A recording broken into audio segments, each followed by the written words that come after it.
East India company के आने से लेकर अंग्रेजों के जाने तक क्या क्या हुआ, हम कैसे गुलाम बने और कैसे मिली आजादी। 4 वर्ष पहले पूरा देश 15 अगस्त 2020 को 74वां स्वतंत्रता दिवस मनाने जा रहा है। आजादी के बाद हमारा देश किस तरह आगे बढ़ा, इन 73 वर्षों की कहानी तो हम और आप अक्सर सुनते हैं, लेकिन आजादी से पहले की कहानी बहुत उलझी हुई है। खासकर जब कांग्रेस भाजपा एक दूसरे पर आरोप प्रत्यारोप लगाते हैं तो समझ नहीं आता कि कौन सही है और कौन गलत। महापुरुषों को प्रतीक के रूप में इस्तेमाल करते हुए यह पार्टियां भी आजादी की कहानी को उलझा देती हैं। इस वजह से इतिहास की सही तस्वीर सामने नहीं आ पाती। युवाओं की जानकारी भी कुछ नामों पर जाकर ठिठक जाती है। हमने ख्यात इतिहासकार पुष्पेश पंत से जाना कि यदि संक्षेप में भारत के स्वतंत्रता संग्राम की कहानी सुनाई जाए तो उसमें क्या क्या होना चाहिए। उन्होंने कई महत्वपूर्ण मुद्दों की ओर ध्यान खींचा। इसी आधार पर हम आजादी की कहानी को 4 हिस्सों में बांट रहे हैं, ताकि आप भी संक्षेप में समझ सके कि हमारे पूर्वजों ने किस तरह संघर्ष किया और हमें आज की जिंदगी दी है। नंबर 1, ईस्ट इंडिया के आगमन से प्लासी 16 से 100 1757। आजादी को समझना है तो गुलाम बनने की कहानी भी जरूरी है।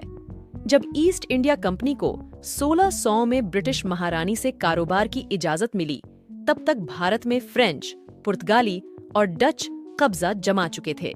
भारत से सूती कपड़े, रेशम, काली मिर्च, लौंग, इलायची और दालचीनी यूरोप जाने लगा था। ईस्ट इंडिया कंपनी का जहाज 1608 में सूरत पहुंचा। वहां पुर्तगालियों को डच ईस्ट इंडिया कंपनी की मदद से रास्ते से हटाया।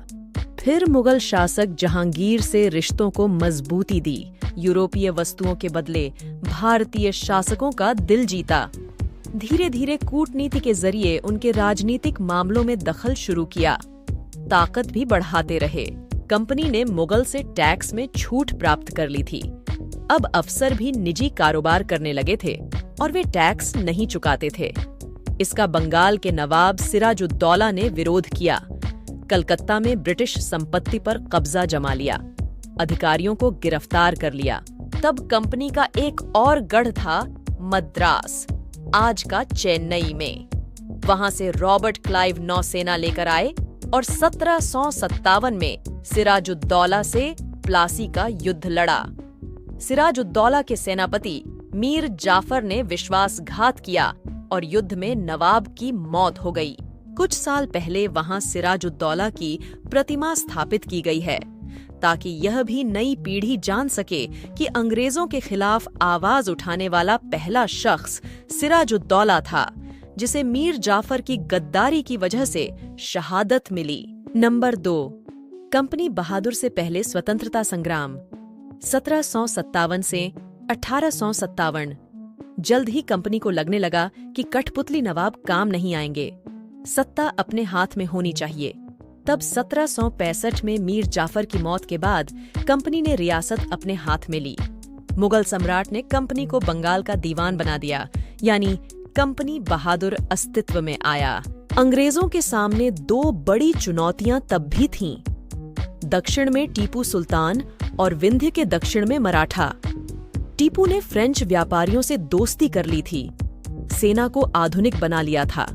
वहीं मराठा दिल्ली के जरिए देश पर शासन करना चाहते थे। कंपनी ने टीपू और उनके पिता हैदर अली से 4 युद्ध लड़े, लेकिन 1799 में टीपू श्रीरंगपट्टनम की जंग में मारे गए। इसी तरह पानीपत की तीसरी लड़ाई में हार के बाद मराठा साम्राज्य टुकड़ों में बंटा था। 1819 में अंग्रेजों ने पेशवा को पुणे से लाकर कानपुर के पास बिठुर में बिठा दिया। इस बीच पंजाब बड़ी चुनौती बना रहा था। महाराजा रणजीत सिंह जब तक रहे, तब तक उन्होंने अंग्रेजों की दाल नहीं गलने दी, लेकिन 1839 में उनकी मौत के बाद हालात बदल गए। 2 लड़ाइयां और हुईं और 10 साल बाद पंजाब पर अंग्रेज काबिज हो गए। 1848 में लॉर्ड डलहौजी विलय नीति लेकर आए। जिस शासक का कोई पुरुष उत्तराधिकारी नहीं होता था, उस रियासत को कंपनी अपने कब्जे में ले लेती। इस आधार पर सतारा, संबलपुर, उदयपुर, नागपुर और झांसी पर अंग्रेजों ने कब्जा जमाया। इसने 1857 की क्रांति के बीज बोए। सीताराम पांडे ने फ्रॉम सिपॉय टू सूबेदार संस्मरण में लिखा है कि यह सबको लग रहा था कि अंग्रेज भारतीय धर्मों का सम्मान नहीं करते। नाराजगी तो थी, लेकिन जब यह खबर आई कि नई बंदूकों के कारतूसों पर गाय और सुअर की चर्बी का लेप है, तो कंपनी में सिपाही भड़क गए। 1857 में मेरठ में सिपाही विद्रोह के चलते मंगल पांडे को फांसी पर चढ़ाया गया। वहां से उठी चिंगारी ने झांसी, अवध, दिल्ली, बिहार में क्रांति को हवा दी। रानी लक्ष्मीबाई, बहादुर शाह जफर, नाना साहेब आदि ने मिलकर एक साथ बगावत कर दी। अंग्रेजों को खदेड़ दिया गया था। नंबर 3, इंग्लैंड की महारानी के शासन से गांधी तक 1858 से 1915। कंपनी ने तब लंदन से फौज बुलवाई। सितंबर 1857 में दिल्ली में फिर अंग्रेजों का कब्जा हुआ। मार्च 1818 में लखनऊ, जून 1858 में झांसी पर अंग्रेज फिर हावी हुए। ब्रिटिश संसद ने कानून पारित किया और भारत की सत्ता ईस्ट इंडिया कंपनी के हाथ से महारानी के हाथ में चली गई। ब्रिटिश मंत्रिमंडल के सदस्य को भारत का मंत्री बनाया गया। उसकी मदद के लिए इंडिया काउंसिल बनाई गई। गवर्नर जनरल अब वायसराय था, यानी इंग्लैंड के राजा रानी का निजी प्रतिनिधि। इस तरह अंग्रेज सरकार ने सीधे सीधे भारत की बागडोर संभाल ली। 1858 में जब ब्रिटिश राज आया, तब उसके कब्जे में आज का भारत, बांग्लादेश, पाकिस्तान और बर्मा था। वहीं गोवा और दादर नगर हवेली पुर्तगाली कॉलोनी थे, जबकि पुडुचेरी फ्रेंच कॉलोनी। ब्रिटिश शासन आते ही तटीय इलाकों यानी मद्रास, बॉम्बे, कलकत्ता और इसके आसपास के पुणे जैसे शहर पढ़ाई लिखाई के बड़े केंद्र बन गए। वहां संभ्रांत भारतीय परिवारों के युवा पढ़ लिख रहे थे। इसी दौरान सामाजिक सुधार शुरू हुए।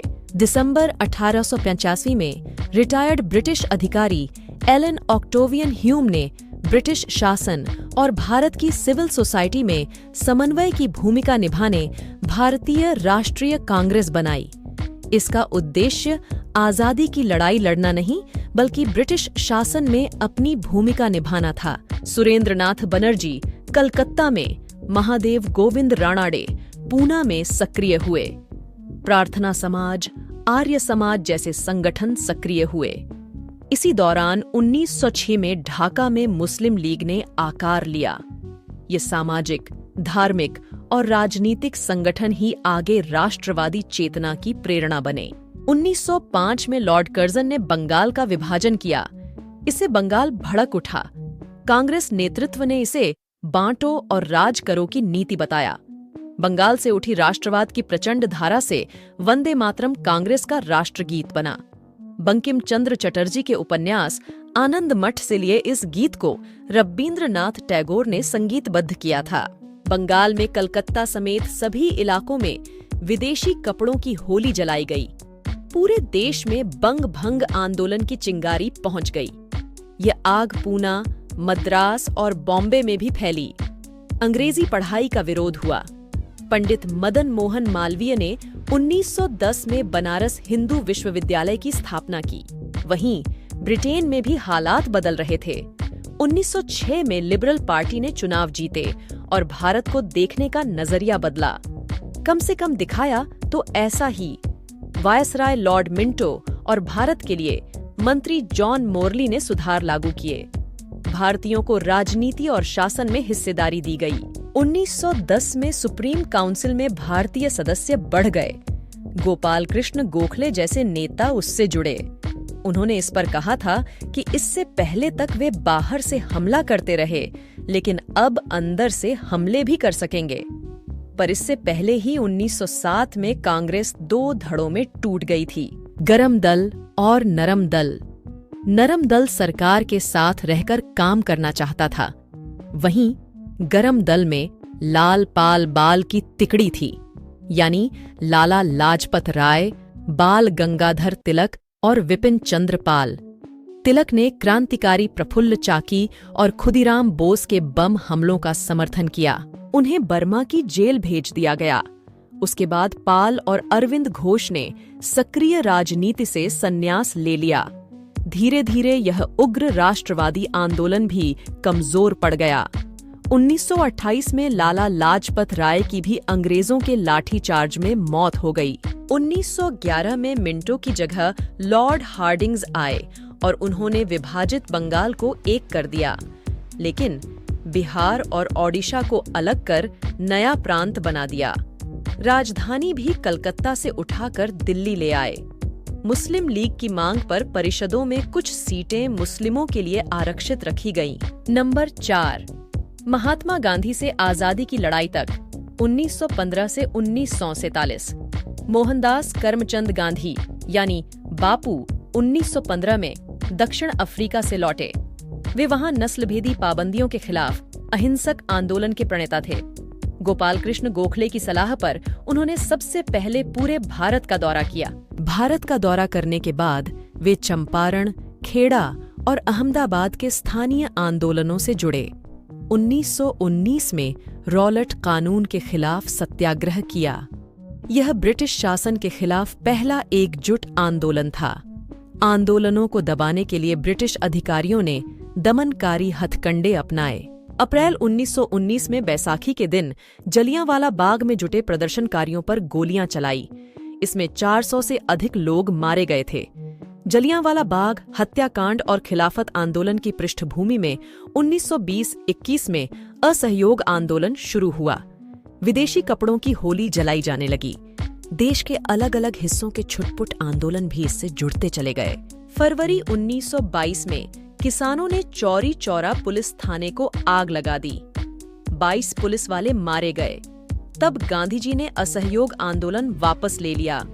महत्वपूर्ण यह भी है कि इसी दशक में राष्ट्रीय स्वयंसेवक संघ और भारतीय कम्युनिस्ट पार्टी जैसे परस्पर विरोधी विचारों के दल भी बने। उस समय कांग्रेस पूरी तरह से गांधी जी के प्रभाव में थी। जवाहरलाल नेहरू की अध्यक्षता में कांग्रेस ने 1929 में पूर्ण स्वराज का प्रस्ताव पारित किया। 26 जनवरी 1930 को पूरे देश ने स्वतंत्रता दिवस भी मनाया। इस दौरान भगत सिंह, चंद्रशेखर आजाद, सुखदेव और अन्य मजदूरों और किसानों की क्रांति चाहते थे। हिंदुस्तान सोशलिस्ट रिपब्लिकन पार्टी भी बनाई थी। लाला लाजपत राय को पुलिस लाठीचार्ज में मौत के घाट उतारने वाले पुलिस अफसर सैंडर्स की 17 दिसंबर 1928 को भगत सिंह, राजगुरु और सुखदेव ने हत्या कर दी। इसके बाद बीके दत्त के साथ मिलकर भगत सिंह ने 8 अप्रैल 1929 को केंद्रीय विधान परिषद में बम फेंका। क्रांतिकारियों ने पर्चे में लिखा था कि उनका मकसद किसी की जान लेना नहीं, बल्कि बहरों को सुनाना है। भगत सिंह, राजगुरु और सुखदेव को 23 मार्च 1931 को फांसी पर चढ़ाया गया। इधर गांधी जी ने 1930 में साबरमती से 240 किमी दूर स्थित दांडी तट तक मार्च किया। उन्होंने अंग्रेजों के नमक पर टैक्स वसूलने वाले कानून का विरोध किया।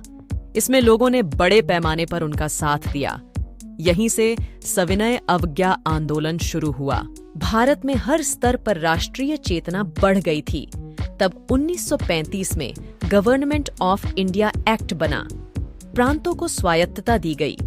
1937 में चुनाव हुए तो 11 में से 7 प्रांतों में कांग्रेस की सरकार बनी थी। 1929 में दूसरा विश्व युद्ध छिड़ गया। कांग्रेस के नेता ब्रिटेन की मदद करना चाहते थे, लेकिन बदले में भारत की स्वतंत्रता की मांग कर रहे थे। अंग्रेजों ने बात नहीं मानी तो कांग्रेस सरकारों ने इस्तीफे दे दिए। महात्मा गांधी ने दूसरे विश्व युद्ध के बाद भारत छोड़ो का नारा दिया। इसे दबाने के लिए ब्रिटिश सरकार को पसीना आ गया। कई इलाकों में तो लोगों ने अपनी सरकार तक बना ली थी। हालांकि इस समय तक महात्मा गांधी की कांग्रेस पर पकड़ कमजोर हो गई थी। इस बीच सुभाष चंद्र बोस ने कांग्रेस नेताओं से मतभेद उभरने पर पार्टी छोड़ी और 1941 में जर्मनी के रास्ते सिंगापुर पहुंचे। वहां आजाद हिंद फौज बनाई। ये फौज 1944 में इम्फाल और कोहिमा के रास्ते भारत में प्रवेश करने में नाकाम हुई। अधिकारी गिरफ्तार हो गए।